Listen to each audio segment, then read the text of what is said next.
इस लेक्चर में हम स्विच स्टेटमेंट को पढ़ेंगे। स्विच स्टेटमेंट पर काम करने से पहले थोड़ी सी कंडीशंस हम लिख लेते हैं और उनको इफ़ एल्स से सॉल्व करते हैं, फिर वही वाली कंडीशन हम स्विच स्टेटमेंट से सॉल्व करेंगे।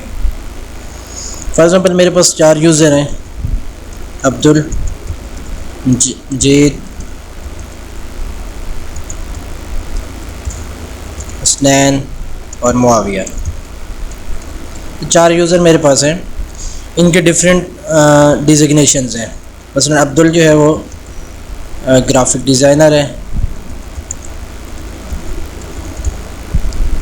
जीत जो है वो वेब डिज़ाइनर है और हसनैन जो है वो वेब डेवलपर है और मुआविया जो है ये कंटेंट राइटर है, कंटेंट राइटर। ये मेरे पास 4 डिफरेंट यूज़र हैं जिनके डिफरेंट डिजिग्नेशंस हैं मेरे पास। अगर यहाँ मेरे पास वार यूज़र इज इक्वल टू किसी एक यूज़र का नाम आ जाता है, अब मैंने इसका डिजिग्नेशन शो करवाना है कि इसका डिजिग्नेशन क्या है। जैसे कि हमने लास्ट टाइम पे इफ़ एल्स में पढ़ा था कि यहाँ पे हम ये काम इस तरह करेंगे, if user is equal to Abdul, इसमें कंसोल डॉट लॉग डिजिग्नेशन में हम लिखेंगे ग्राफिक डिज़ाइनर। इसी तरह else if user is equal to Jeet, console dot log web designer.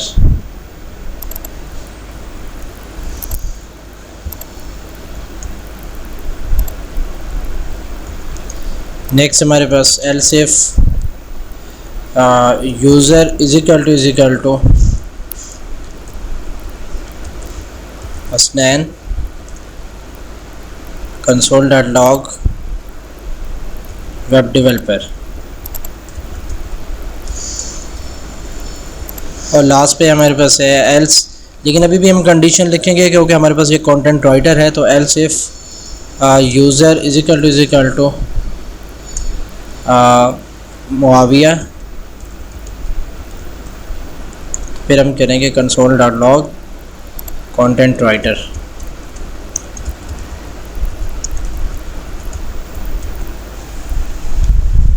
जैसे कि ये हमने इफ़ एल्स से ये सारी चीज़ें लिखी, तो लास्ट पे ये होगा कि अगर यूज़र ना तो अब्दुल हो, ना जीत हो, ना ही हसनैन हो और ना ही मुआविया हो, तो फिर यूज़र कोई और हो सकता है। लास्ट पे हम सिर्फ एल्स लिखेंगे कि अगर इनमें से कोई भी नहीं है तो फिर क्या होना चाहिए। फिर आप डिजिग्नेशन में यहाँ लिखें इनवैलिड यूज़र नेम। ये एक सिंपल सी हमने इफ एल्स कंडीशन लिख के मतलब अपना प्रॉब्लम सॉल्व किया है। आइए इसकी आउटपुट देखते हैं।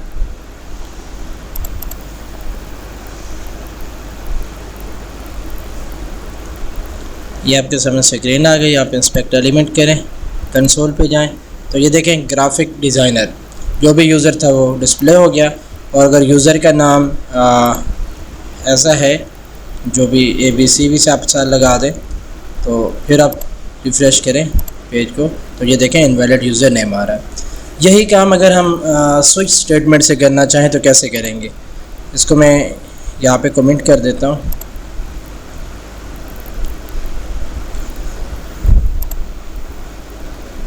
हाँ, ये यूज़र का नेम जो है वो एग्जिस्ट रहे इसमें, बाकी मैं कमेंट कर देता हूँ और यूज़र का नेम भी प्रॉपर दे देता हूँ जो कि एग्जिस्ट करता है।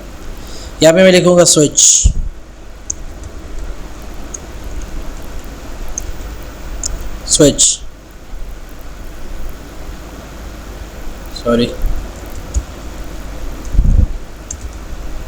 स्विच में उस वेरिएबल को लिखूँगा जैसे कि इस वक्त मेरे पास ये यूज़र है और उसके आगे कर्ली ब्रेसेस लगाऊंगा।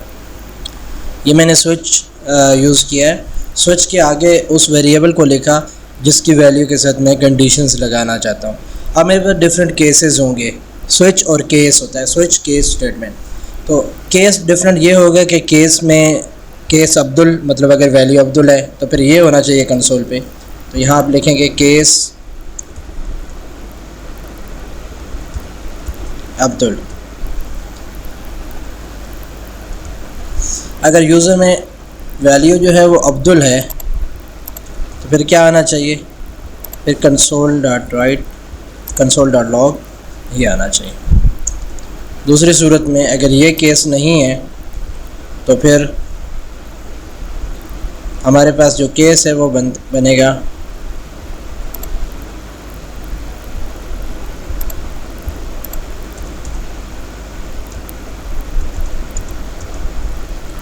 केस मजीद,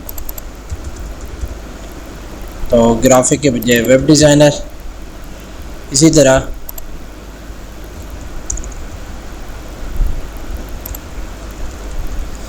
केस हसनैन वेब डेवलपर, और केस अगर मुआविया है तो कंटेंट राइटर।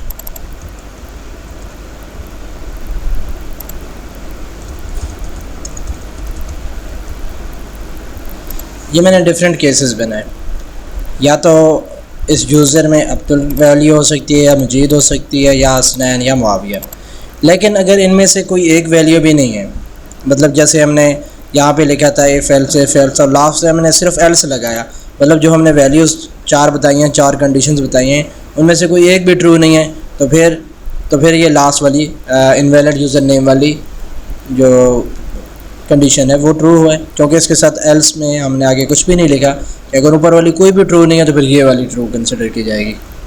इसी तरह हमारे पास यहाँ पे भी स्विच केस आ रहा है, तो अगर इन दोनों में से इनमें से कोई एक कंडीशन भी ट्रू नहीं है तो लास्ट में हमारे पास केस होता है, डिफ़ॉल्ट होता है।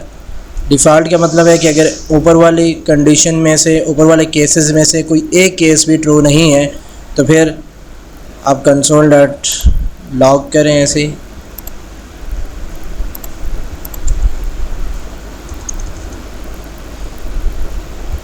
और इसको लिखें इनवैलिड यूज़र।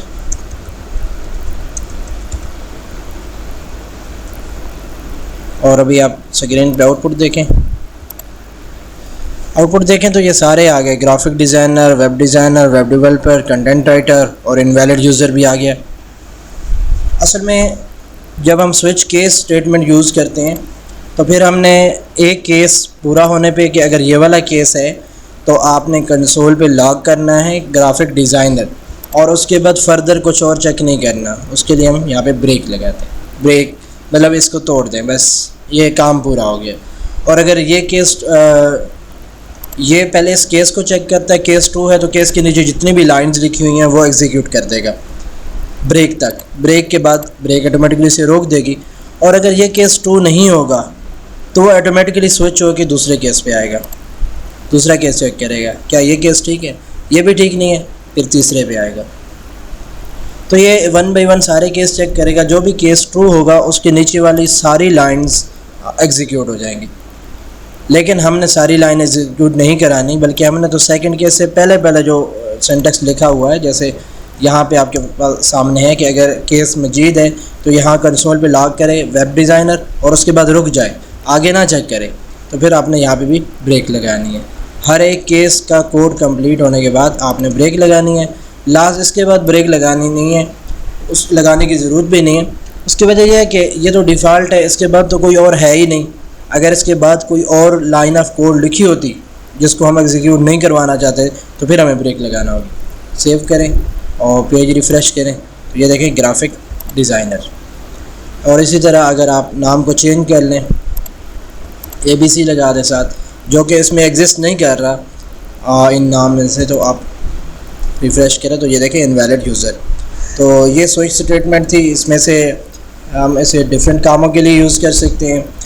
अभी हम अगर इसके लिए हम वीक के जो डेज़ हैं उनमें से कौन सा डे है, जैसे कि हमने लास्ट टाइम पे पढ़ा था var d = न्यू डेट ले लेंगे और कंसोल पे लॉग करें console.log। टुडे इज़, आगे कौन सा डे है मैं वो दिखाना चाहता हूँ, तो ये प्लस किया, कंकैटिनेट किया, d.get डे गेट करके बताएं कौन सा डे है, और पेज को रिफ़्रेश करें तो ये देखें टुडे इज़ 2, क्योंकि 0 संडे, 1 मंडे, 2 ट्यूसडे। लेकिन यहाँ पे तो 1 2 नहीं आना चाहिए, यहाँ पे तो मंडे, ट्यूसडे, वेडनेसडे, थर्सडे इस तरह आना चाहिए। तो उस सूरत में हम इस पे भी केस लगा सकते हैं। यहाँ पे इसको स्विच करें, स्विच डी, केस 0। अगर ये देखिए अब न्यूमेरिक आ रहा है तो आप इसको कॉमर्स के बगैर भी लिख सकते हैं। अगर 0 आ रहा है तो फिर अपने कंसोल पे क्या लॉग करना है, टुडे इज़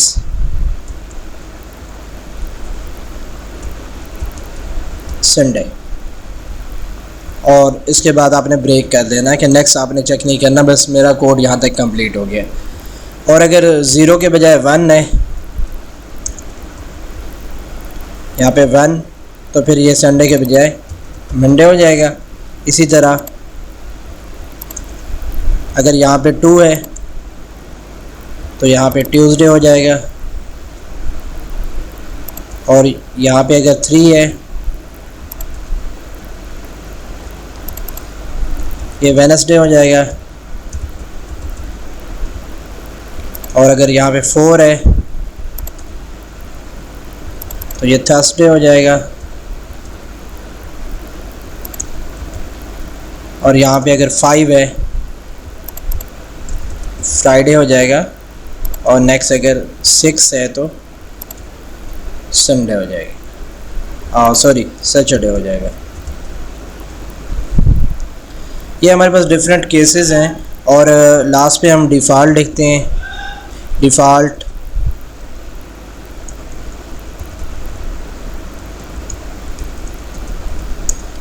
में हमारे पास क्या होगा, डिफ़ॉल्ट में हम बताएंगे कि आपने जो डे बताया वो इनवैलिड डे है, नॉट ए वैलिड डे। तो ये वैसे इनवैलिड डे तो आएगा ही नहीं, क्योंकि देखें हमने ये डी को स्विच किया है, और डी जो है हम वो डेट के थ्रू ले रहे हैं। तो इसमें हम करेंगे डी को नहीं करेंगे बल्कि डी डॉट गेट डे करेंगे, डी से डे गेट करें, और वो डे अगर 0 है तो आपके मंडे है, आगे ट्यूसडे, वेडनेसडे, थर्सडे और फ्राइडे, सैटरडे। आइए इसके आउटपुट देखते हैं, पेज को रिफ़्रेश करें तो ये देखें यहाँ पे हमारा सिंटैक्स का एरर है। ये देखें switch D dot get date यहाँ पे आ रहा है हमारे पास। हाँ, स्विच में हमने स्पेलिंग गलत लिखी है इसकी, SWITCH। और पेज को रिफ़्रेश करें तो ये देखें टुडे इज़ ट्यूसडे। तो स्विच स्टेटमेंट को इस तरह के कामों के लिए यूज़ किया जाता है जहाँ हमारे पास फिक्स नंबर ऑफ़ ऑप्शंस होते हैं, और हर ऑप्शन के अगेंस्ट हमने कोई स्पेसिफिक आउटपुट दिखानी होती है, तो हम स्विच स्टेटमेंट को यूज़ कर लेते हैं। बाकी स्विच स्टेटमेंट कहाँ यूज़ करनी चाहिए, और वही काम इफ़ एल्स से भी हो सकता है, तो इफ़ एल्स कहाँ पे यूज़ करना चाहिए, इसकी डिस्कशन हमारे एडवांस वाले कोर्स में मौजूद है। अगर आप वो देखना चाहते हैं तो वहाँ से देख सकते हैं।